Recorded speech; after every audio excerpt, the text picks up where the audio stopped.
wajiuliza ndege wa angani jinsi wanavyoishi? Hawana mashamba wala kulima, lakini wanakula.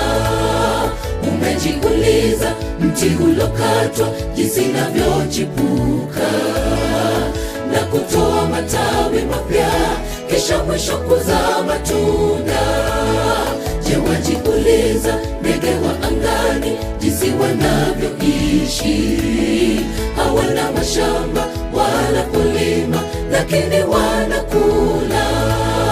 Umejiuliza mti ulokatwa jinsi unavyochipuka na kutoa matawi mapya, kisha mwisho kuzaa matunda?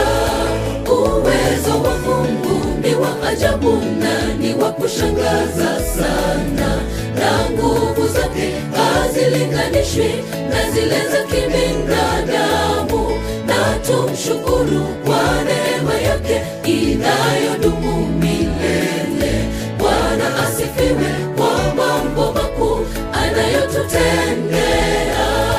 Uwezo wa Mungu ni wa ajabu na ni wa kushangaza sana, na nguvu zake hazilinganishwi na zile za kibinadamu.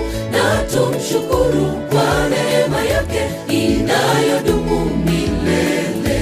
Bwana asifiwe kwa mambo makuu anayotutendea.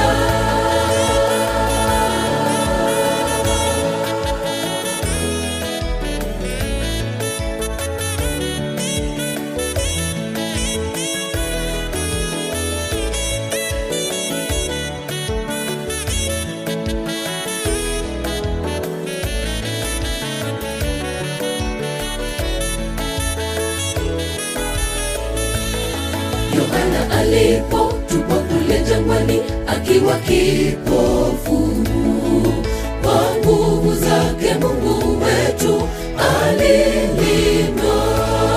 Vijana wa Yuda nao walipotupwa kule motoni, kwa nguvu zake Mungu wetu hawakuteketezwa.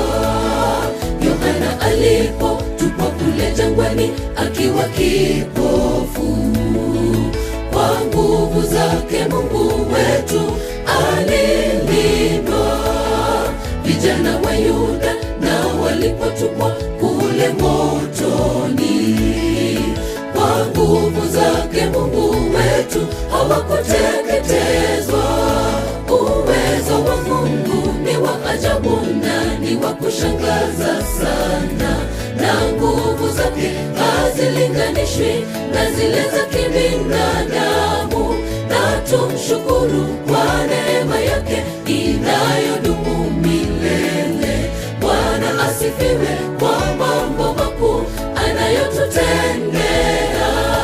Uwezo wa Mungu ni wa ajabu na ni wa kushangaza sana, na nguvu zake hazilinganishwi na zile za kibinadamu. Na tumshukuru kwa neema yake inayodumu milele. Bwana asifiwe kwa mambo makuu anayotutendea. Uwezo wa Mungu ni wa ajabu na ni wa kushangaza sana, na nguvu zake hazilinganishwi na zile za kibinadamu.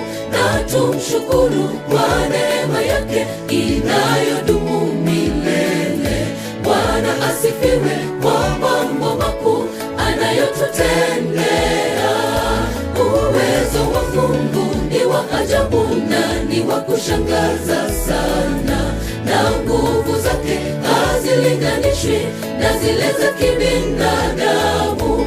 Na tumshukuru kwa neema yake inayodumu